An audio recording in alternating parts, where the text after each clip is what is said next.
Assalamualaikum warahmatullahi wabarakatuh. Selamat pagi anak-anakku sekalian. Bagaimana kabarnya hari ini? Semoga kita semua sehat-sehat selalu dan dilindungi dan dirahmati Allah Subhanahu wa taala. Amin Allahumma amin. Anak-anakku sekalian, pada kesempatan kali ini kembali kita belajar untuk muatan pelajaran tematik. Anak-anakku sekalian, kita masih belajar pada tema 1, yakni organ gerak hewan dan manusia. Ya, kita sudah sampai pada pembelajaran yang ketiga untuk pembelajaran tematik hari ini. Anakku sekalian, tujuan kita belajar hari ini ada dua. Yang pertama, anakku sekalian, dengan mengamati teks, siswa dapat mengidentifikasi sikap-sikap yang sesuai dengan nilai-nilai yang terkandung dalam sila Pancasila secara tepat. Yang kedua, anak-anakku sekalian, dengan membaca dan menulis, siswa dapat menentukan ide pokok dari teks secara benar. Jadi anak-anakku sekalian, pada hari ini kita akan mempelajari bagaimana mengidentifikasi sikap-sikap yang sesuai dengan nilai-nilai Pancasila. Yang kedua, kalian juga akan menentukan ide pokok dari teks secara benar. Nah, anak-anakku sekalian, saya kira sila-sila Pancasila ini sudah dihafalkan semua. Ya, siapa yang sudah hafal? Ya, saya kira sudah hafal semua ya. Ya. Sila pertama itu apa? Ya, ketuhanan yang Maha Esa. Sila kedua, kemanusiaan yang adil dan beradab. Sila ketiga, persatuan Indonesia. Sila keempat, kerakyatan yang dipimpin oleh hikmat kebijaksanaan dalam permusyawaratan perwakilan. Dan sila kelima, keadilan sosial bagi seluruh rakyat Indonesia. Nah, anak-anakku sekalian, mari kita membaca dari teks berikut ini. Setelah itu kalian akan membaca lagi teks berikutnya dan selanjutnya akan mengidentifikasi nilai-nilai Pancasila yang terkandung dalam teks tersebut. Dan selanjutnya lagi kalian akan menulis dari hasil teks yang sudah dibaca. Mari kita lihat anak-anakku sekalian, nilai-nilai yang terkandung dalam sila-sila Pancasila. Simbol ini adalah simbol burung Garuda. Di dadanya ada 5 simbol. Semua itu sudah dipelajari pada kelas sebelumnya. Di kelas 2 sudah ada pelajaran itu. Di kelas 3 sudah juga disinggung. Ya, Pancasila ini. Jadi Pancasila. Pancasila sebagai dasar negara Indonesia bukan lagi suatu hal yang baru bagi masyarakat Indonesia. Dari zaman dahulu, nilai-nilai Pancasila memang sudah terkandung dalam kehidupan sosial budaya masyarakat kita. Nilai-nilai tersebut telah meliputi berbagai aspek kehidupan dan masih tetap dipelihara sampai saat ini. Nilai-nilai Pancasila perlu sekali kita kembangkan dalam kehidupan sosial budaya. Hal ini dimaksudkan agar tercipta suasana yang tenang, sejahtera, damai, dan aman.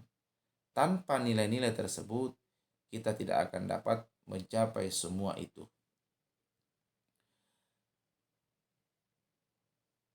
Nah, nilai Pancasila yang pertama adalah nilai ketuhanan yang Maha Esa. Sambil mencocokkan dengan gambarnya, kita lihat bacaannya anakku sekalian. Beriman kepada Tuhan yang Maha Esa sesuai dengan agama dan keyakinan yang dianutnya. Nilai yang terkandung dalam sila ini juga mengharuskan kita untuk saling menghormati dan bekerja sama antar pemeluk agama yang berbeda-beda. Kita tidak boleh memaksakan suatu agama dan kepercayaan kepada orang lain. Kita harus saling menghormati kebebasan dalam menjalankan ibadah. Nilai yang kedua, nilai kemanusiaan yang adil dan beradab. Ya. Setiap warga negara hendaklah mengakui persamaan derajat, persamaan kewajiban antar sesama manusia sebagai asas kebersamaan bangsa Indonesia dan persamaan hak. Dengan menjunjung tinggi persamaan derajat, hak dan kewajiban, maka seluruh bangsa Indonesia bersama-sama akan mampu menegakkan dan juga memelihara kebersamaan. Penerapan nilai ini dalam kehidupan sehari-hari adalah dengan mengembangkan rasa saling mencintai sesama manusia, sikap tenggang rasa, menjunjung tinggi nilai-nilai kemanusiaan, gemar melakukan kegiatan kemanusiaan, serta berani menegakkan kebenaran dan keadilan. Cocok tidak ya dengan gambarnya? Ya. Memberikan bantuan berupa materi, uang kepada orang yang tidak mampu ada merupakan nilai kemanusiaan yang adil dan beradab. Kita lanjut. Nilai persatuan Indonesia. Makna dan nilai yang terkandung dalam sila ini adalah menjaga persatuan dan kesatuan negara Republik Indonesia. Dengan menerapkan sikap cinta tanah air, rela berkorban demi bangsa dan negara, serta memajukan pergaulan demi persatuan dan kesatuan bangsa yang berbineka tunggal ika. Ya, ini bergotong royong untuk membangun rumah. Ya, merupakan nilai persatuan Indonesia. Kita lanjut. Nilai kerakyatan yang dipimpin oleh hikmat kebijaksanaan dalam permusyawaratan perwakilan. Setiap warga negara memiliki kedudukan yang sama. Kedudukan yang sama tersebut hendaknya digunakan secara sadar dengan mengutamakan kepentingan negara dan masyarakat. Selain itu, warga negara Indonesia harus selalu mengutamakan musyawarah untuk mufakat dalam menyelesaikan suatu persoalan bersama.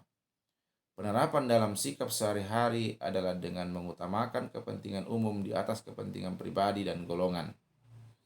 Jadi kita harus mengutamakan kepentingan umum daripada kepentingan pribadi atau golongan. Tidak memaksakan kehendak kepada orang lain, serta mengutamakan budaya musyawarah dalam menyelesaikan masalah dengan diliputi oleh semangat kekeluargaan. Jadi ini anak-anakku sekalian, dalam gambar ini merupakan nilai kerakyatan yang dipimpin oleh hikmat kebijaksanaan dalam permusyawaratan perwakilan. Mereka sedang bermusyawarah untuk merapatkan sesuatu, merembukkan sesuatu. Mereka mencari kesepakatan dengan semangat kekeluargaan. Jadi tidak ada percekcokan di dalamnya. Baik anak-anak sekalian, kita lanjut bacaannya. Nilai kelima, nilai-nilai keadilan sosial bagi seluruh rakyat Indonesia. Kita harus menghindarkan diri dari sifat pemborosan, selalu bergaya hidup mewah, dan perbuatan-perbuatan yang merugikan kepentingan umum. Bekerja keras dan menghargai hasil kerja keras orang lain sangat dibutuhkan dalam mewujudkan sikap kebersamaan. Di samping itu, harus dikembangkan pula sikap adil terhadap sesama, menghormati hak orang lain, serta menolong dan menghargai orang lain. Ya, ini adalah merupakan gambar saling menghormati, menyayangi orang lain. Nah, anak-anakku sekalian, kita lanjutkan bacaan berikutnya tentang peta kondisi geografis negara Indonesia. Ini anak-anakku sekalian adalah merupakan peta negara kesatuan Republik Indonesia. Coba diperhatikan anak-anakku sekalian, kondisi geografis negara Indonesia. Ini terdiri dari berapa pulau? Pulau besar. Ya, ada Pulau Sumatera, Pulau Jawa, Pulau Kalimantan, Pulau Sulawesi, dan Pulau Papua. Apa itu kondisi geografis negara Indonesia, anakku sekalian? Untuk mengetahui itu, mari kita lihat bacaannya. Letak geografis Indonesia. Keadaan Indonesia dipengaruhi oleh letak geografis dan astronomis. Jadi ada dua ini yang akan mempengaruhi keadaan negara kita, yaitu dipengaruhi oleh letak geografis dan letak astronomis. Apa itu letak geografis? Letak geografis adalah letak suatu wilayah yang dilihat dari kenyataannya di permukaan bumi. Jadi letak geografis adalah letak suatu wilayah yang dilihat dari kenyataannya di permukaan bumi. Jadi harus itu letak geografis harus dilihat dari permukaan bumi. Secara geografis, Indonesia terletak di antara benua Australia dan benua Asia. Jadi Indonesia itu diapit oleh dua benua atau terletak di antara dua benua. Benua itu adalah, ini pelajaran di kelas 4 ini, apa itu benua? Ya, pulau yang sangat besar. Kemudian diapit juga atau terletak juga di antara dua samudra. Jadi Indonesia terletak di antara benua Australia dan benua Asia serta dua samudra. Samudra itu apa itu? Ya, samudra itu adalah lautan yang sangat luas. Jadi Samudra Pasifik dan Samudra Hindia. Jadi ada Samudra Pasifik di sebelah atas, itu dilihat di sebelah kanan atas, di bagian utara. Kalau dari peta kita lihat, di atas itu adalah utara, di bawah adalah selatan. Jadi terletak dari dua samudra, dan yaitu Samudra Pasifik dan Samudra Hindia. Samudra Hindia di kiri bawah. Ya. Kita lihat membentang itu. Jadi ada tulisannya itu di peta Indonesia. Ya, benuanya itu yang berwarna putih, yang tidak berwarna yang warnanya putih. Ya, itu termasuk juga Malaysia, Papua, Thailand.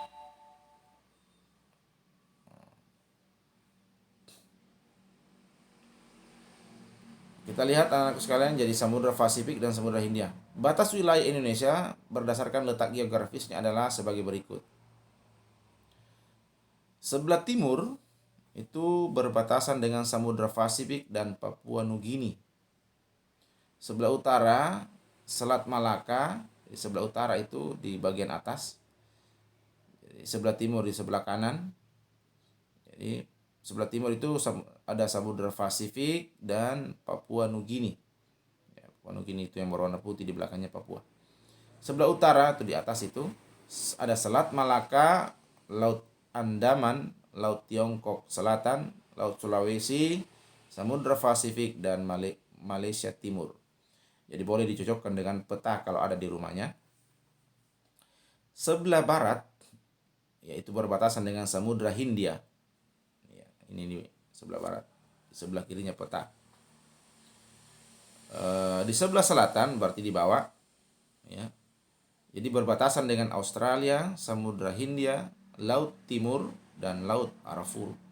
Jadi Samudra Hindia ini saking luasnya, dia berada di sebelah barat sampai membentang ke selatan.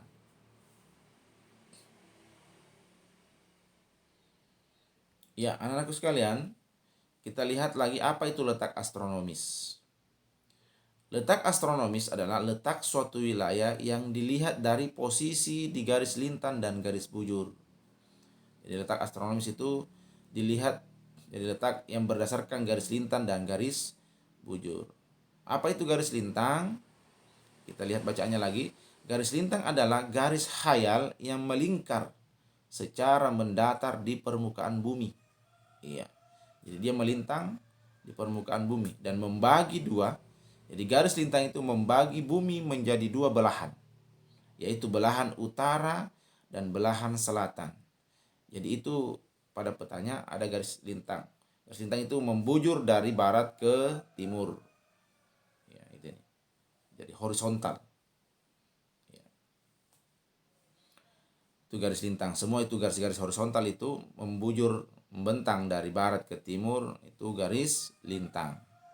Sehingga membagi dua wilayah, yaitu utara dan selatan. Utara di atas, selatan di bawah. Garis bujur adalah garis yang menghubungkan kutub utara dan kutub selatan. Iya. Ini juga adalah garis bujur. Garis bujur adalah garis yang menghubungkan kutub utara dan kutub selatan. Jadi garis bujur itu membentang di permukaan bumi dari atas ke bawah. Ya, berarti sebaliknya. Ini tadi garis lintang membentang dari barat ke timur, sedangkan garis bujur membentang dari utara ke selatan. Berarti akan membagi dua juga permukaan bumi, yaitu bagian barat dan bagian timur. Jadi garis bujur membelah bumi menjadi bagian barat dan bagian timur. Sehingga letak astronomis Indonesia adalah, jadi kalau kita lihat peta, ada ukurannya itu di antara 6 derajat lintang utara sampai, jadi letak astronomis Indonesia ini, jadi 6 derajat lintang utara sampai 11 derajat lintang selatan dan 95 derajat bujur timur sampai 141 derajat bujur timur. Jadi catat baik-baik ini anak sekalian, diingat baik-baik. Letak astronomis negara Indonesia. Jadi letak Indonesia itu dipengaruhi oleh dua kondisi, yaitu kondisi geografis dan kondisi astronomis. Saya kira itu anak-anakku sekalian untuk pelajaran hari ini. Setelah membaca, ada tugas sebentar yang Pak Guru akan bagikan, sehingga melalui tugas itu kalian bisa memahami isi dari bacaan tersebut dan bagaimana menulis dari hasil bacaan tersebut. Saya kira itu, terima kasih banyak. Wabillahi taufiq wal hidayah. Assalamualaikum warahmatullahi wabarakatuh. Tetap semangat.